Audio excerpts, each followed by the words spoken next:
बिस्मिल्लाहिर्रहमानिर्रहीम। Food with Sajda YouTube channel की जानब से खुश आमदीद। सीज़न की मुनासबत से ईद का सीज़न है तो हम आज उस हिसाब से बीफ पुलाव बनाएंगे।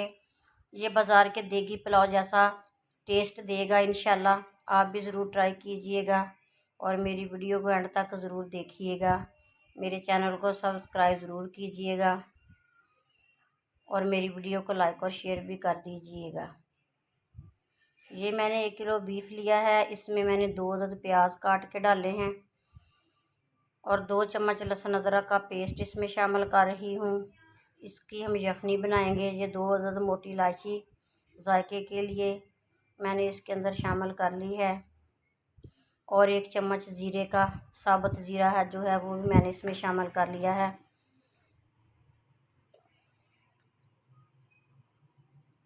इसकी हम यखनी बनाएंगे। 2 चम्मच मैंने सब्ज़ मिर्चें चॉप करके वो भी शामिल कर ली हैं।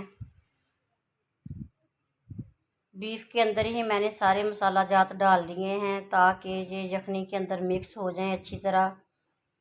2 अदद मोटे टमाटर मैंने काट के वो भी डाल लिए हैं। हम इसकी यखनी बनाएंगे जब तक गोश्त गल जाएगा। मैं 20 मिनट के लिए कुकर को लगाऊंगी। ये हमारा बीफ जो है गल जाएगा अच्छी तरह। यखनी जो है वो बन जाएगी। फिर इसको हम चावलों में शामिल कर लेंगे। सारा कुछ मैंने बीफ के अंदर ही शामिल कर लिया है। सिर्फ अब हम प्याज का तड़का लगाएंगे और हमारे चावल जो हैं वो तैयार हो जाएंगे। ये मैंने इसमें नमक भी शामिल कर लिया है और कुकर लगाते हैं। 20 मिनट बाद देखते हैं। जी तो हमारा गोश्त गल के तैयार हो चुका है। मैंने गोश्त को अलग कर लिया है और यखनी जो है मैंने अलग कर ली है। ये तकरीबन यखनी आधा किलो के करीब है। मसाला भी इसके अंदर ही ऐड है। ये प्याज मैंने ब्राउन कर लिए हैं अच्छी तरह। पानी डाल के इनका कलर निकाल लिया है। अब इसमें मैं 2 चम्मच बिरयानी मसाले के डालूँगी और साबुत गरम मसाला जो है वो भी इसमें मैंने शामिल कर लिया है। अब मैंने नमक डाल के इसको अच्छी तरह मसाले को भून लेना है। मेरी वीडियो को ज़रूर लाइक कीजिएगा और कोशिश कीजिएगा बनाने की। आपको पसंद आएगा ये पुलाव। मुझे दुआ में याद रखिएगा। अल्लाह ताला आपके और हमारे रिज़्क़ में इजाफ़ा करे और अल्लाह ताला सब की मुश्किलें परेशानियां जो हैं वो दूर करे। आपकी दुआओं की वजह से हम कामयाब होंगे इंशाल्लाह। मेरे लिए दुआ कीजिएगा। जी तो जो मैंने ये गोश्त जो गला लिया था वो मैंने मसाले के अंदर शामिल कर लिया है। इसको मैं थोड़ी देर तक भूनूंगी और इसमें पानी शामिल करके चावल डाल लूँगी। पानी जो मैंने किलो ही डालना है। किलो चावल थे मेरे पास, किलो ही मेरे पास बीफ था और पानी भी मैंने किलो ही शामिल करना है। जो यखनी है वो तकरीबन आधा किलो के करीब है मेरे पास, वो भी इसके अंदर मैं शामिल कर दूँगी और अच्छी तरह पका के इसमें चावल डाल दूँगी जब पानी पक जाएगा तो।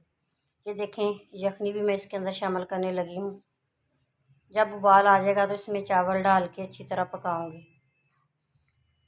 आप भी कोशिश कीजिएगा पकाने की, आपको ज़रूर मज़ेदार लगेगा। दुआ में याद रखिएगा। मेरे चैनल को भी सब्सक्राइब ज़रूर कीजिएगा। जी तो मैंने इसमें चावल शामिल कर लिए हैं। दम आने तक मैं इसको अच्छी तरह पकाऊंगी। जी अब चावल हमारे तैयार हो गए हैं दम के लिए। इसमें मैं थोड़ा सा ज़रदा कलर डाल के इसको दम लगा दूंगी। तो मिलते हैं दम लगाने के बाद। माशाल्लाह माशाल्लाह ये देखें चावल हमारे बिल्कुल अकेले साथ नहीं जुड़े, बिल्कुल एक एक दाना जो है वो नज़र आ रहा है माशाल्लाह। आप भी मेहमानों के लिए बनाइएगा, घर में बच्चों के लिए बनाइएगा, ज़रूर आपको पसंद आएंगे। मुझे दुआ में याद रखिएगा। मैं आपको दुआ में याद रखूँगी। अल्लाह ताला आपके और हमारे रिज़्क़ में इजाफ़ा करे और बुरी नज़र से बचाए। जी तो हमारा पुलाव तैयार हो गया है। ये देखें और मेरी वीडियो को आखिर तक देखने का शुक्रिया। जज़ाकल्लाह। अल्लाह ताला आपको खैर व बरकत अता करे। देखें इसकी कितनी प्यारी लुक आई है और देखने से ही भूख महसूस होने लग गई है। वीडियो आखिर तक देखने का शुक्रिया। ओके, अल्लाह हाफिज़।